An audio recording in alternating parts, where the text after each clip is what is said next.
मावशी मला चपातीचा भुगा बनवून दे ना. हा बनवते हा. मस्त गावाकडच्या पद्धतीने बनवूया.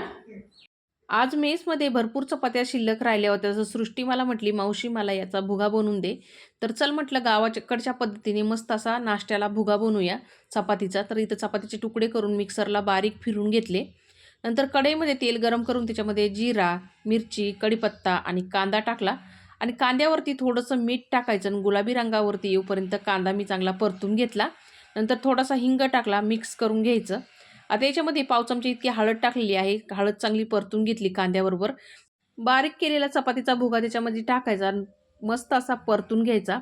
आता हा परतून झाल्यानंतर त्याच्यामध्ये स्वच्छ धुवून घेतलेली बारीक चिरून कोथिंबीर टाकली आहे. परतून घेतला व्यवस्थित परत एकदा.